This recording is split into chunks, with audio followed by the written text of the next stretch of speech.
We're live. Happy Tuesday, besties and bosses. How are y'all? We are in the home stretch for the holidays and for the end of the year. It's kind of crazy. I was just talking about, I keep on calling my boyfriend. He's still my boyfriend, but he's also now my husband.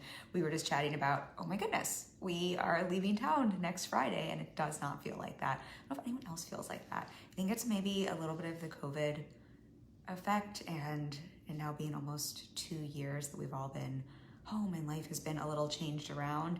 Feels like somehow the time is morphing and moving in a different way. So I don't know if you feel this way. You'll have to let me know if you feel that way, but I'm definitely having a little bit of that, oh, wow.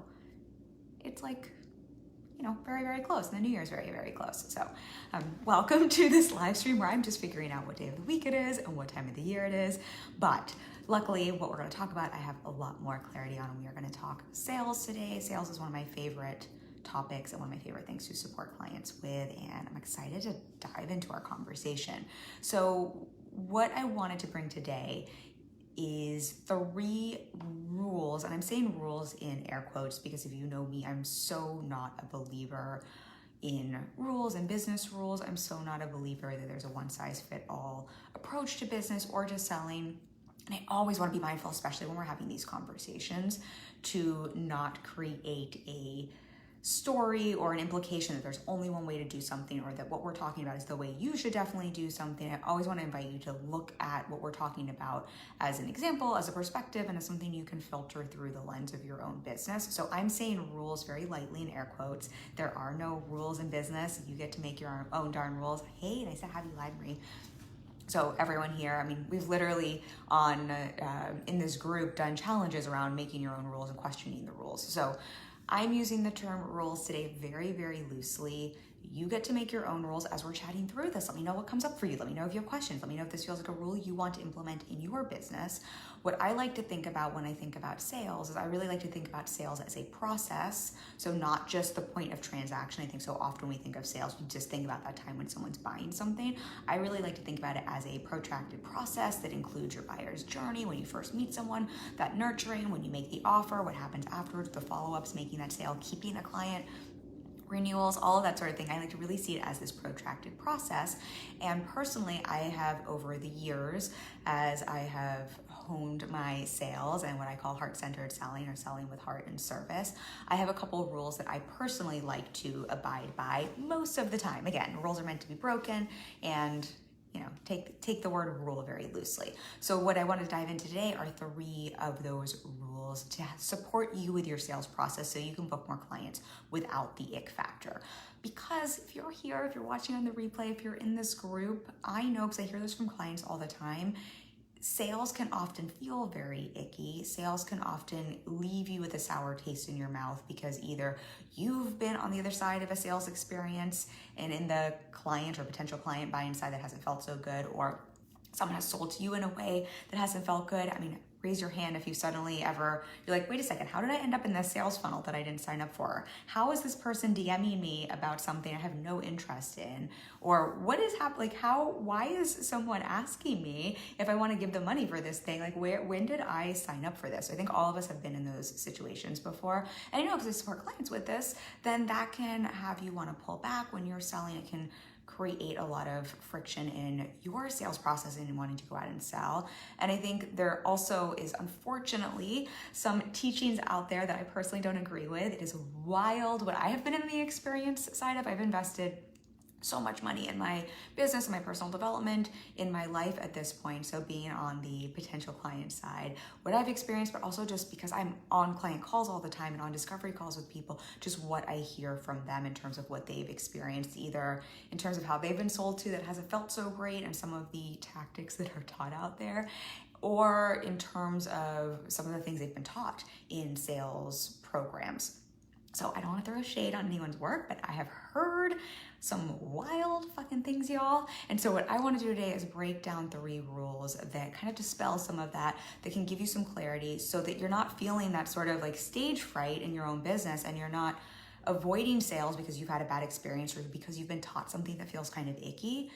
And so that you can have some clarity around some approaches you can use, some standby rules. We'll use them as frameworks to help guide you when you're selling in your business, because sales are a lifeblood of your business. They are so essential for business owners. I also personally believe sales are the first point of transformation for those who invest through you and your work.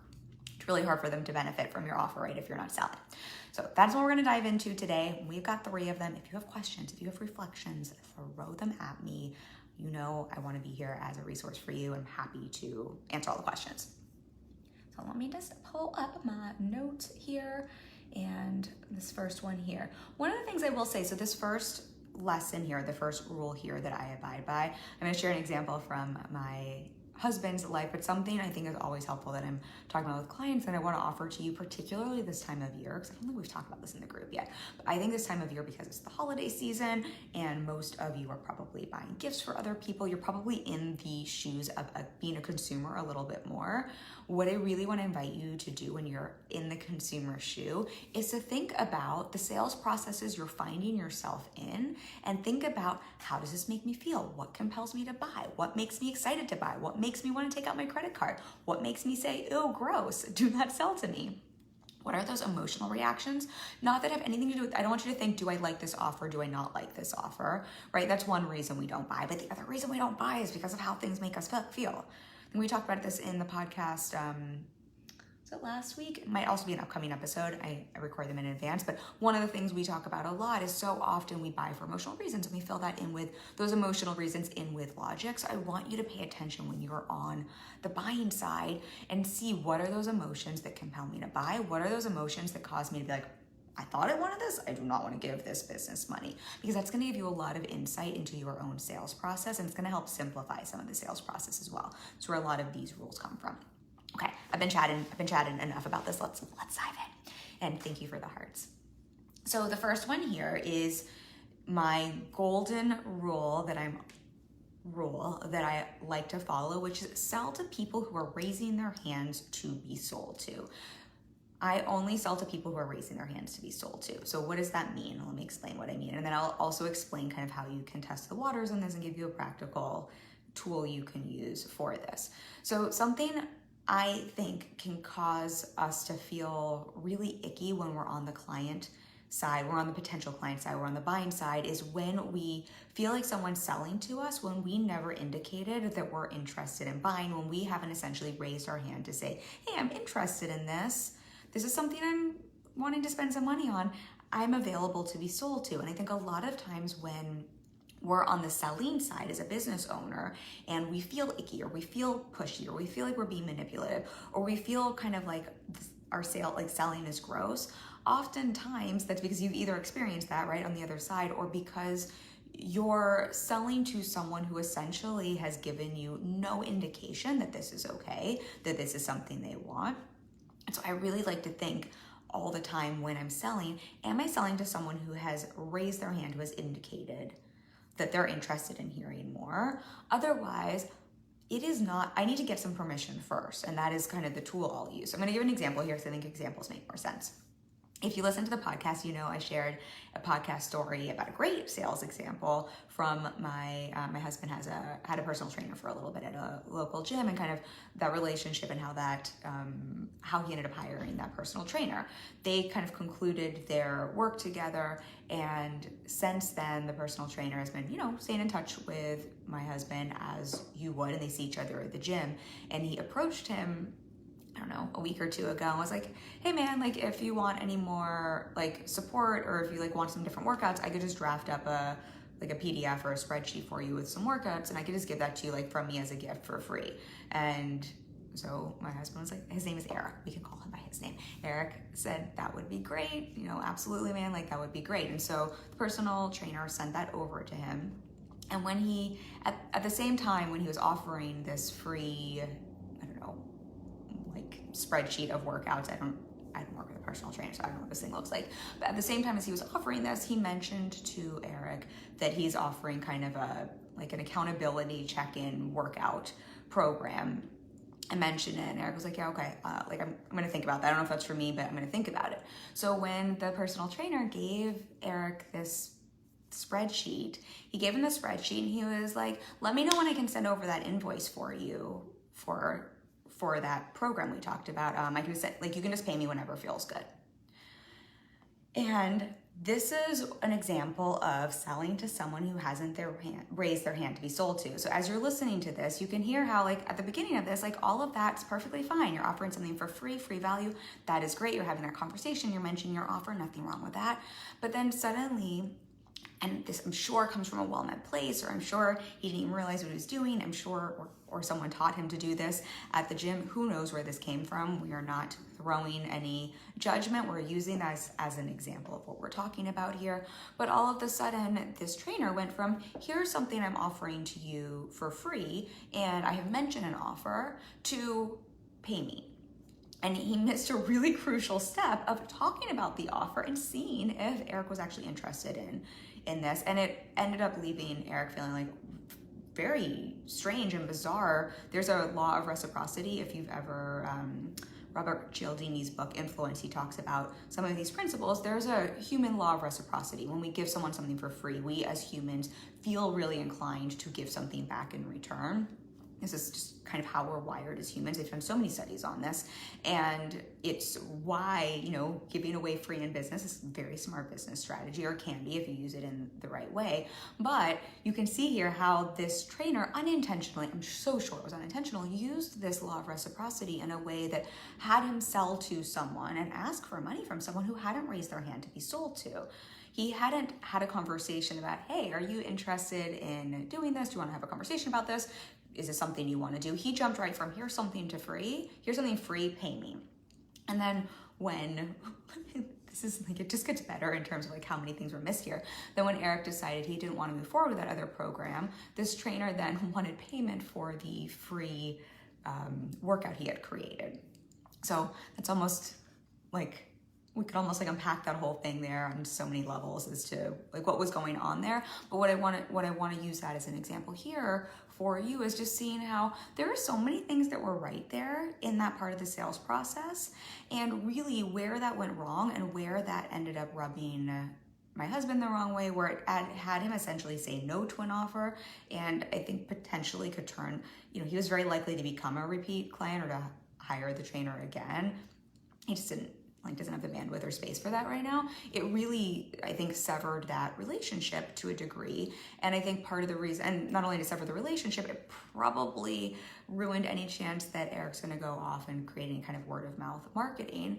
And the really big piece that was missed there wasn't that the offer was bad. It wasn't that he shouldn't have given that free workout program. It was really that he skipped that step and didn't take the time to wait to see if someone was raising their hand to be sold to and really get permission to move forward with that. He jumped right into asking for money. Hey Louisa, nice to have you here. Sometimes it tells me who's live and sometimes it doesn't. Let me know if this is resonating with you. So in terms of a sales rule here, so you can sell without the ick, I'm sure sometimes that works, and I'm sure there are sales schools that teach just be really aggressive and just ask people, when can I expect the payment, or when can I send the invoice over? You can just pay me anytime. I'm sure there are lots of places that teach that, and I'm sure it does work to some degree. But I think if we're taking the approach of heart-centered, service-based sales, which is what I teach, what I coach my clients around, and it really is this philosophy that we are supporting someone to get clear on what it is they want. Do they want to buy or not buy? And then supporting them to make a decision to move towards that, so they're really empowered to make that decision on their own accord. If we're using that sales approach and philosophy, and we really want to come from this place of heart and come from this place of service, and we want to sell in a way that doesn't feel icky, that doesn't feel pushy, that doesn't feel manipulative, the really important piece you can include there is just ensuring that you are selling, you are making offers, you are asking for money for payment from people who have raised their hand and given you an indication that they are available to be sold to.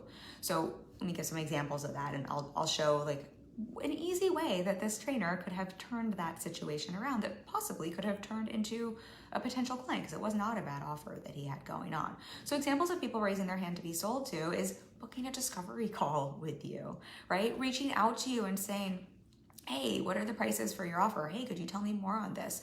Hey, I'm really interested in this. Could you, I have some questions about it, right? These are all buying cues, right? What is not an indication, or what is not someone raising their hand to be sold to, is signing up for your opt-in and jumping right from that to sending a payment, which is essentially what happened here. Does that difference make sense for y'all?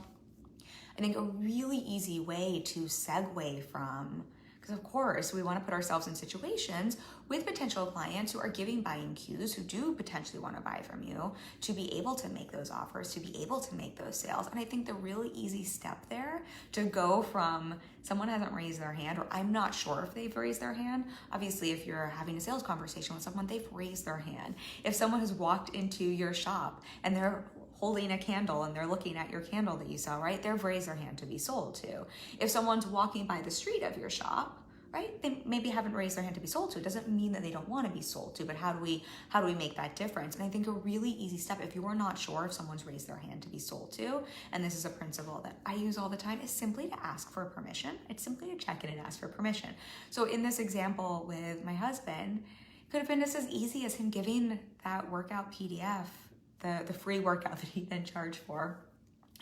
But giving that to my husband and then simply saying, hey man, I know I mentioned that, that accountability, that like check-in offer that I have. Is that something you're interested in? Is that something you want to talk about a little bit more? Do you want to hear a little bit more about that? Do you want to set up a time to talk about that some more? I'd really love to work with you, right? And that's still selling. You're still selling to someone, but you're checking in. You're getting that pulse of, can I sell to you more? Are you raising your hand or not?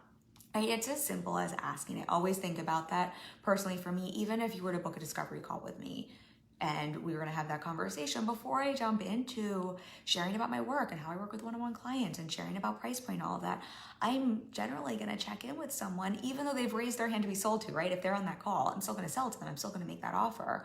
But I'm usually going to check in with and say, hey, like this has been a great conversation. I'm hearing this, that you need support with maybe sales and feeling good about selling and maybe getting out of your head and creating a sales process that really works for you, so you can book out your business, so you can book out a wait list, so you can, replace your corporate income and really get to do the work you love, right? I might reflect some of that, and then I'm going to check in with and say, this is feeling like a fit for the work I do. Would you like to chat about that some more? Would you like to hear more about what that looks like, right? I'm going to simply check in for permission. I'm going to make sure every step of the way that someone's raising their hand to be sold to. So that is, I think, a really simple way to remove the ick from sales. Again, we're saying rules loosely. This does not always have to be the case. There are times you can simply make an offer and it makes sense. I think even asking for permission can be a form of making an offer. But I think you just want to check in with the offer I'm making. Has someone raised their hand for that next step, for that next offer? And if not, I really want to be mindful of that. I think, just one sip. I always get so dry in the winter, y'all. I think another example here that maybe if we think about selling in a way that it doesn't include money, or doesn't include dollar bills, I think email lists are such a great example of this. And selling your content right on the email list to someone who's raised their hand to be sold to, because we're selling all the time, whether we're selling something paid or free, or whether we're selling our content. And I always think about this.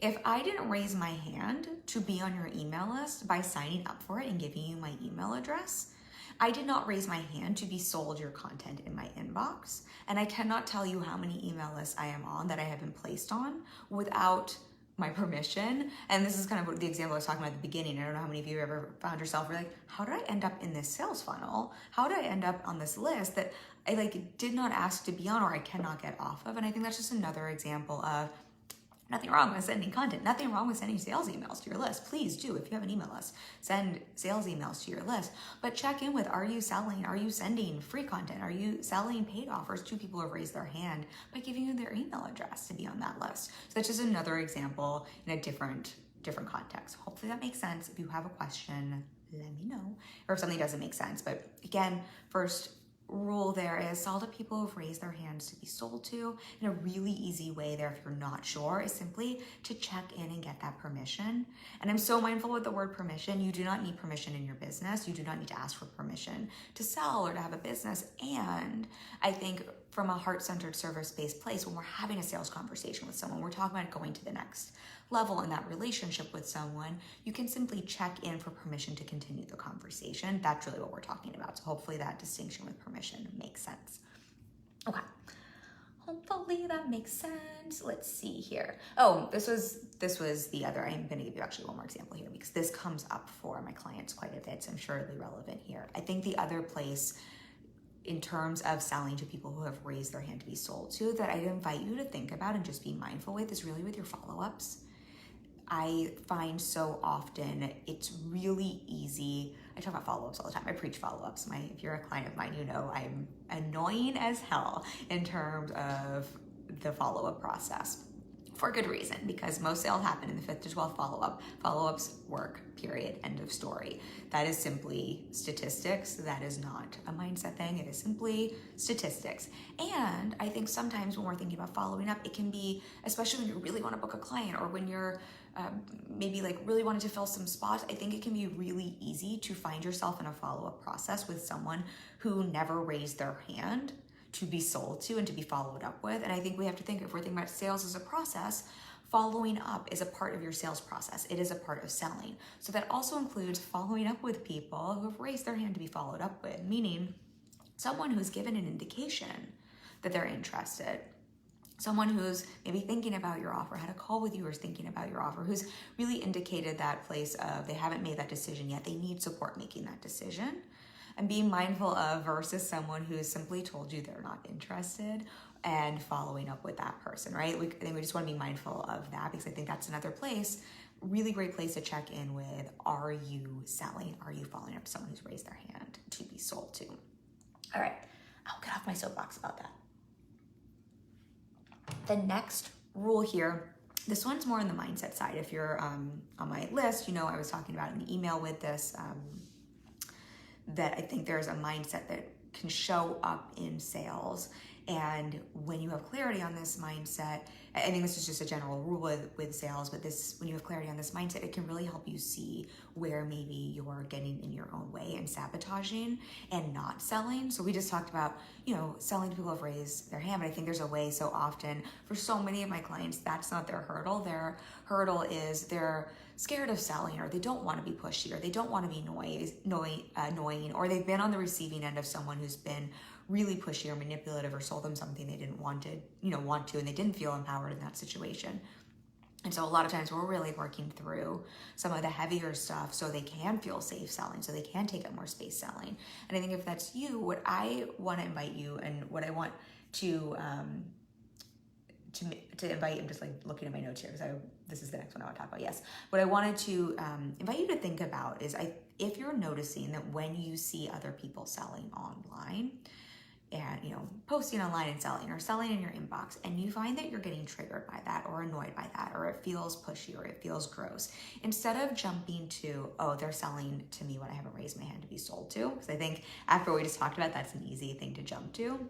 What I want to invite you to think about is one of two things, because I think this can actually be really helpful clarity on what's going on mindset-wise and where the opportunities are for some healing or for some perspective shifts around, what your experience has been with sales or with money, to allow you to feel better selling so you can book more clients without the ick. Because this can, if you know me, I talk about how mindset is 95% of the game, particularly when we're talking about sales, y'all. Mindset is 95% of the game, and 95% of really what is the difference maker between booking or not booking clients. And so there's two things here. If you're finding yourself getting triggered by that, if I'm selling brazenly and you're like, oh, like that's so annoying, or I didn't raise my hand to be sold to her, like why does she get to do that? Or you see someone else like bragging on their income wins and then selling, you're like, oh, this is so triggering. I find it can be one of two things coming. I mean, it could obviously be other things, but two main things coming up here.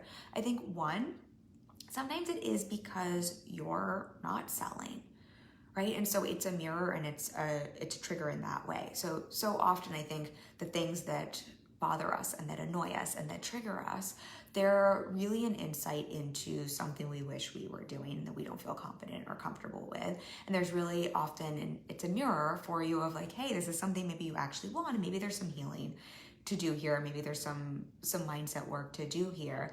But sometimes when we're having that trigger, again, it's simply a mirror.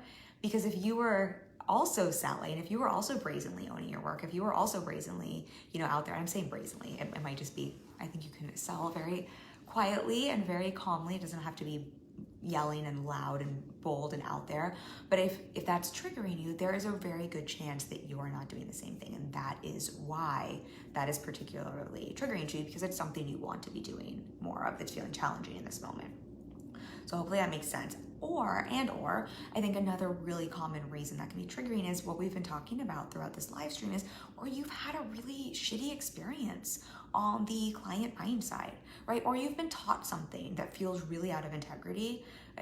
I hear this from people so often where either they've had just an experience where we have to assume people are always coming from the best intention or like the best they know how in the moment, but they've been in a situation where they really have felt pressurized or manipulated. It's just been a damaging experience on the client consumer side. And I've had so many conversations with clients as well about things they have been taught and kind of pressurized and coached to do in their sales process. That we're not talking about things that are uncomfortable where, we talk so much about stretching your sitting in discomfort and stretching your comfort zone in business and, moving through the fear, not these sorts of things, but really the kinds of things that are really just feel out of integrity or out of alignment or that aren't in alignment with their values that they've been kind of pushed to do.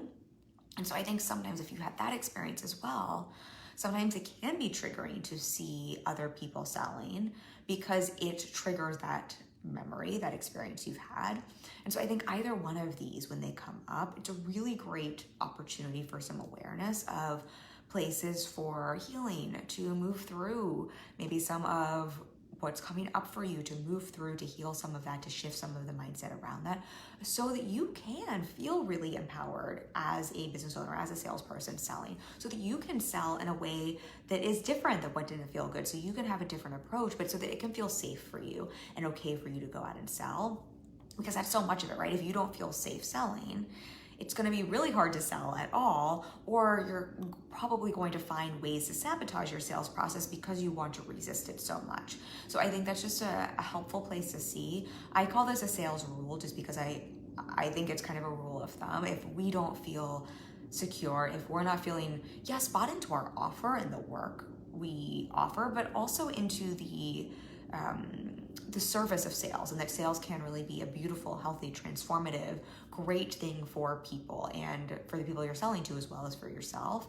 I think that's sort of it's like sales 101, like those are your core foundational pieces of sales. If you don't have either one of those, it's going to feel rocky selling. It's going to feel a lot tougher to book clients and to bring in money into your business. If you can feel more secure and heal some of that on both sides, right? With the belief in your offer, but also in the belief in selling is a beautiful, wonderful, transformative thing. It's going to make it a lot easier to get out of your own way and sell, right? I think that's self-explanatory, but again, I would just notice where anytime you're feeling triggered, it's an opportunity to process, to heal, but also just to create some awareness of, isn't that interesting? Why did that trigger me? Am I projecting something onto someone else, or something being mirrored back to me that I just need to take a look at? And we are all human. We all get triggered. I don't know a single human who doesn't get triggered. That is part of the human experience. And I think something to remember with triggers is triggers have two parts. There's the trigger and the feeling, and then there's what you do with the trigger. So this also does not mean it has to be bad and it has to sabotage you, right? It can be a really powerful opportunity to shift something, to heal something. So being triggered is normal. It is part of the human experience. And then what I would really invite you to think about is those two parts of the trigger. It's having the trigger, but then what you do with the trigger. And so triggers can be very, very valuable. I know part of a coaching relationship, right, with my clients, I often trigger clients. I'm often in the coachee seat with my coach, and I get triggered. That is part of, that is a beautiful thing, right? That is part of how we have our stuff come up, and then we're able to see it, and then we're able to shift, move it, delete it, rearrange it. So again, no shame if you find those triggers, but I would allow that for that opportunity to have that awareness, be able to shift something, and just seeing how this is really a part of that core rule in your business sale or in your sales process, that when you shift those things, it's really going to help you to sell exponentially more in a way that feels good, right? We want to do this in a way that feels good, because otherwise business is going to feel like a drag. Because I lovingly tease clients sometimes. They're like, yeah, I love my business, I just hate the sales part. I'm like, well, I hate to break it to you, but the selling thing is not going anywhere. It is this is going to be around for the life of your business. Even if you hire some of it out, you still got to be a part of it. So the more we can notice and lean into this and do some of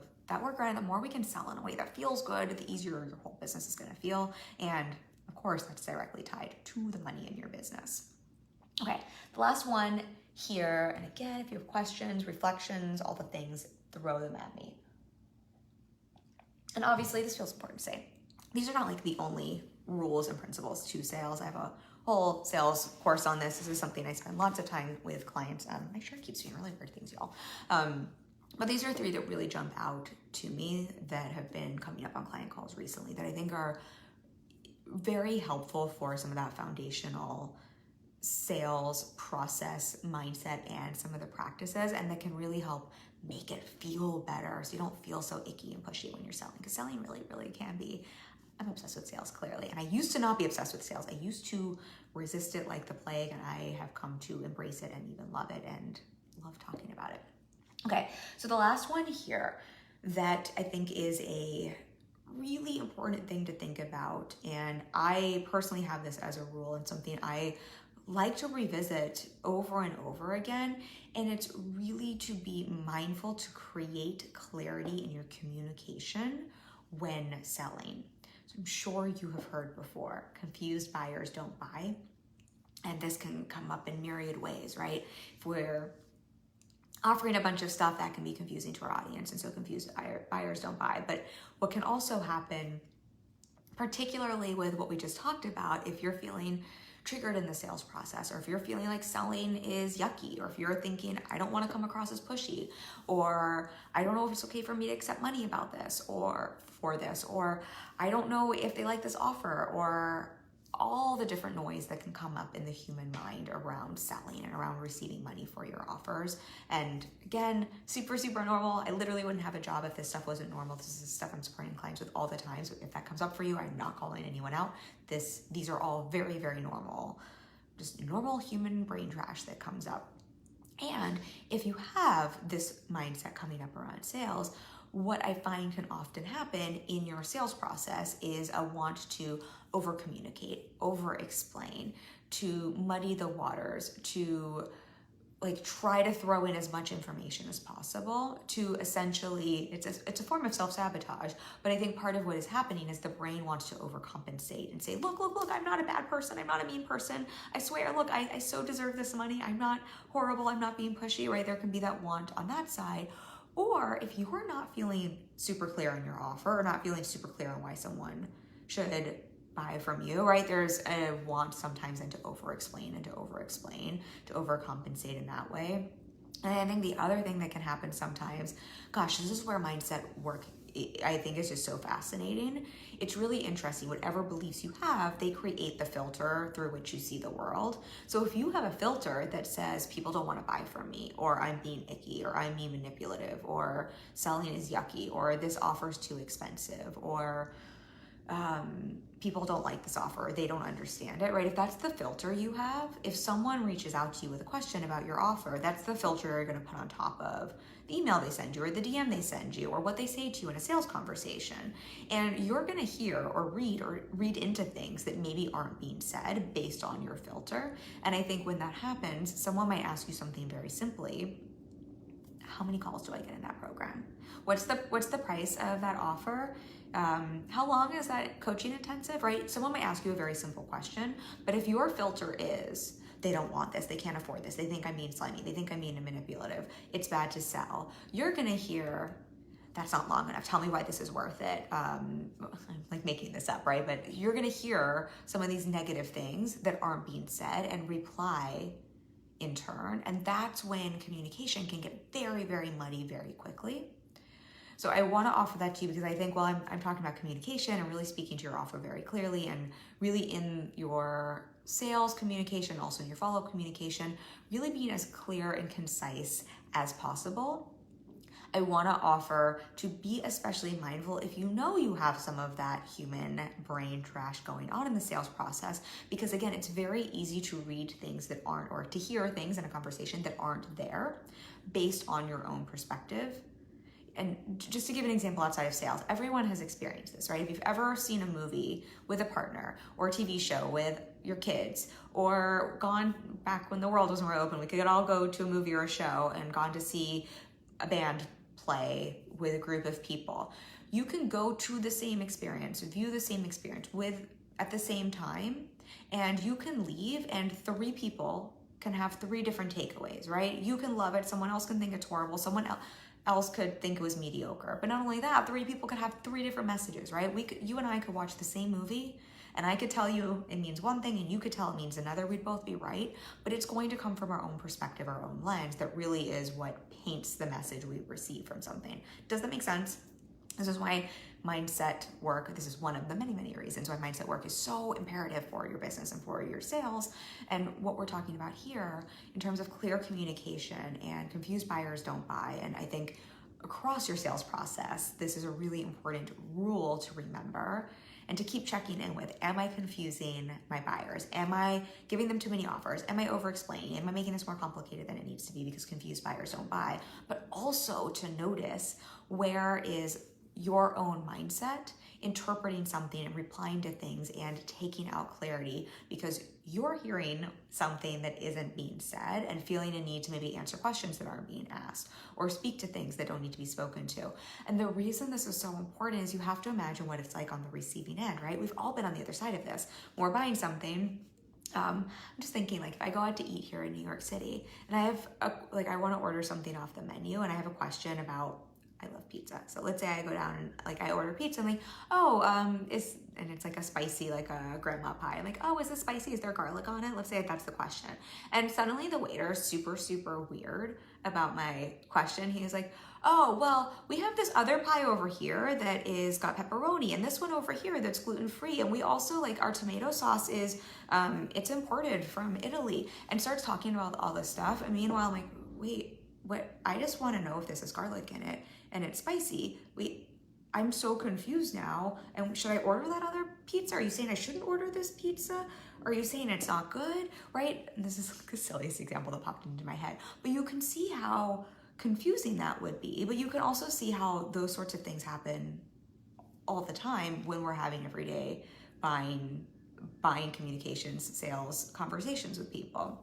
Right? Are you picking up what I'm putting down, y'all? So what I want to offer for you is just to be really mindful of that. Are you like listening in sales, listening to the words people are saying, listening in a sales conversation, hearing what's not being said is so important, but also hearing what is actually being said is so important.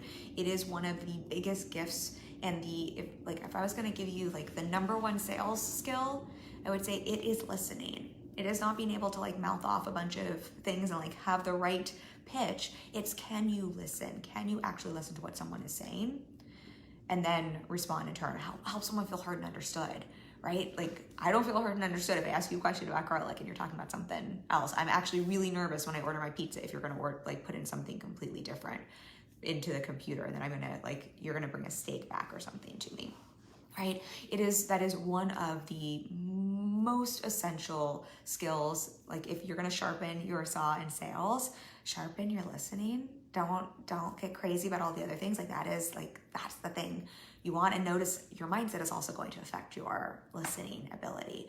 And then it goes back to this rule we're talking about. If you're listening really well, that's going to help you really and clearly communicate. And your job in sales conversations, in sales copy, in sales pages, in a pitch, in all of these things where you are going to use your words as opposed to listening, is to listen first and then be clear and concise and to clearly communicate. Because remember, confused buyers don't buy.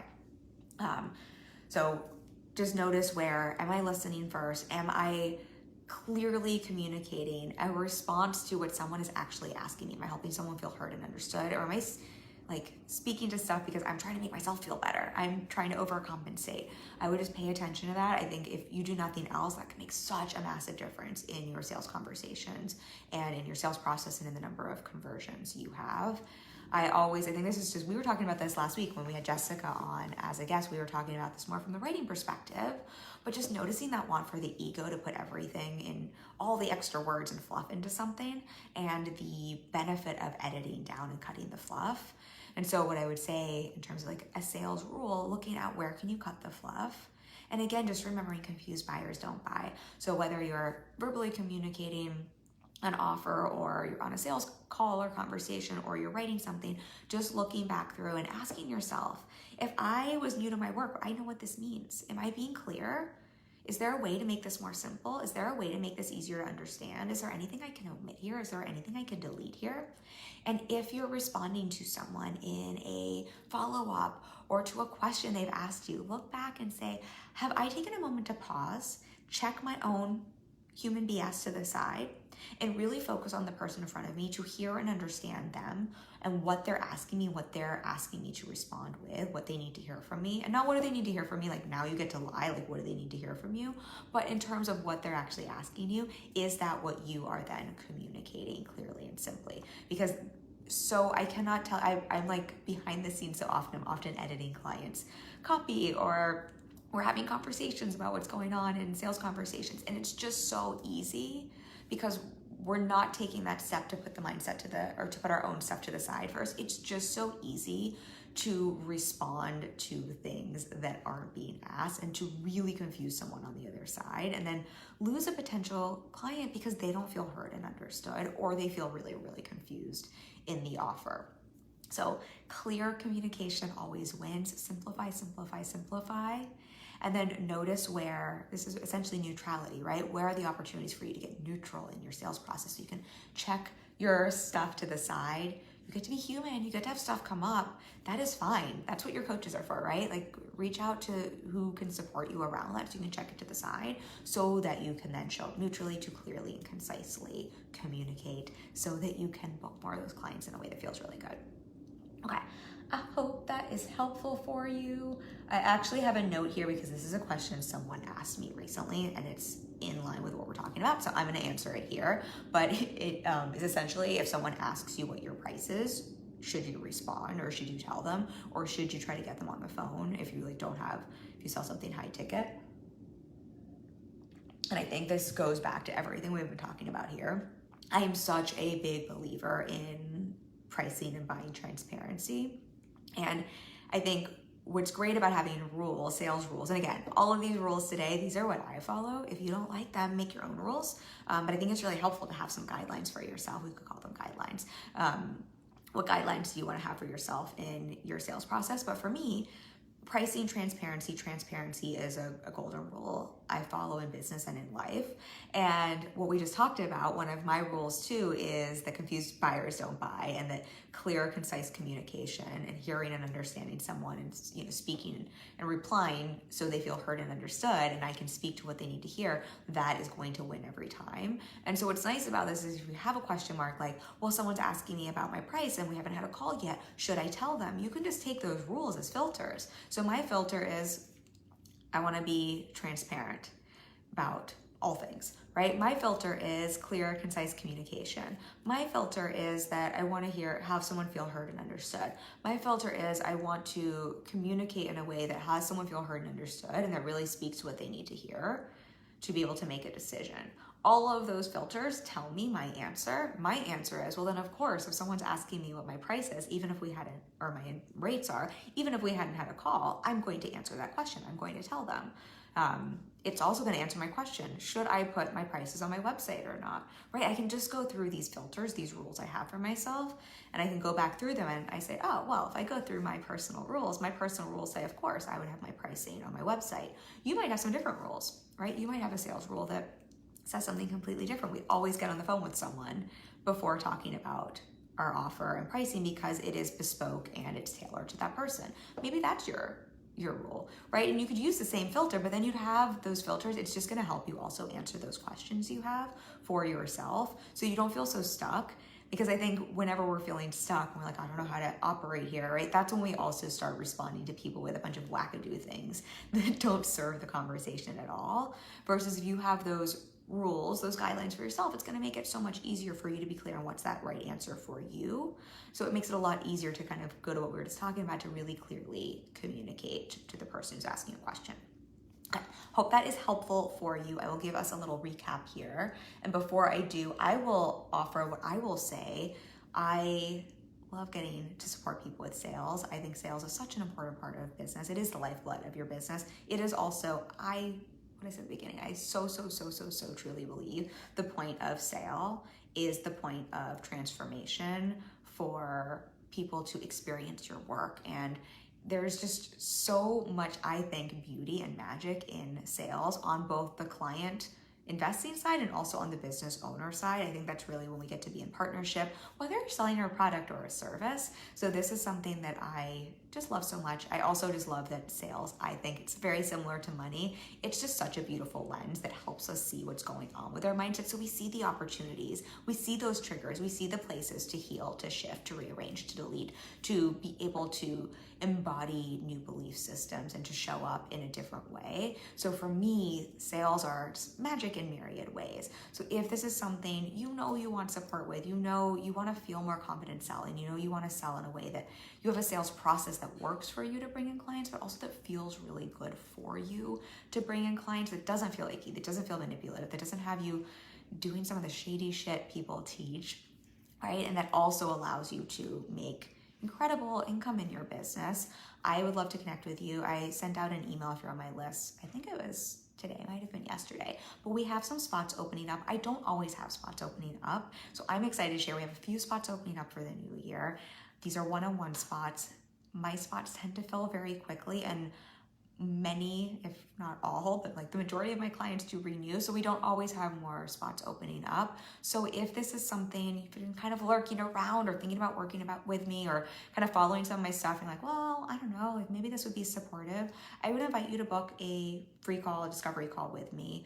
We've opened up some additional time on my calendar for these because it's a little extra time over the holidays, and I will so lovingly tell you if you're not a fit for my work. And I know so many great coaches that I personally work with or that I know who are peers and friends. So if it's not a fit for my work, I will lovingly refer you to someone who might be a better fit.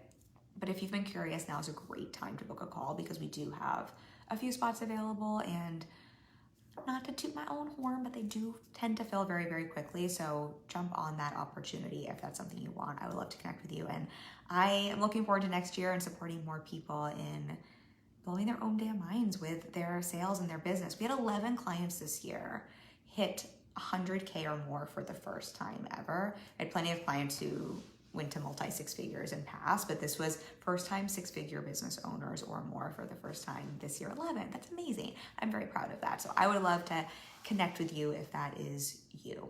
Okay, and let's do a recap on these 3 simple, overlooked sales rules to help you book more clients next year without the ick. Okay, so the first rule here, and again, if you're just catching up now, we are saying rules very lightly, guidelines, you get to choose your own. But the first one here is to sell to people who are raising their hand to be sold to. Check in, ask for permission if you need to. Sell to people who are raising their hand to be sold to, and if not, check in for permission. That's going to make all the difference between, and like help remove that ick factor. And it will also help with your conversions. It is wild what a difference that can make. All right, 2, we were talking about that mindset and really checking in with if you're feeling triggered by seeing other people sell, by seeing other people talk about money wins, by seeing other people make an offer. I just made an offer. Did that trigger you? By seeing other people post sales or show up in your inbox with an offer. Check in with, well, first notice if you're being triggered. If so, remind yourself it's human to be triggered. Triggers can be a beautiful gift and opportunity to notice what's going on and check in with where that might be coming from, what the opportunity to heal there is. Is that a mirror because you haven't been selling?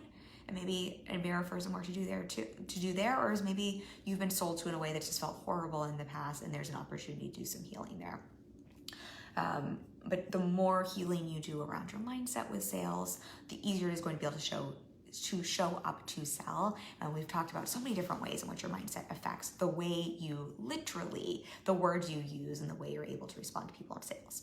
And then the third one there is create clarity in your offers, create clarity in your communication. We didn't talk so much about the offers. We were talking more about the communication today, but in your offers as well, just remember that clarity, specification sells, confused buyers don't buy, and check in with yourself if you're going to communicate and respond to someone. Can you get to neutral first? Go for a walk if you need to.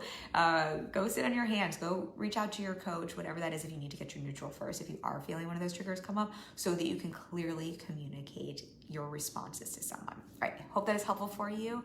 Thank you all for hanging with me. I love getting to share this with you. I will be back next week. We'll have one more live stream before the holiday break. And then I think that following week, I will be on vacay visiting my in-laws in Indiana, and then we'll have another live stream before the new year. I think we have 2 more, but I am taking that other week off. But we will have a live stream next Tuesday, so I will see you all then.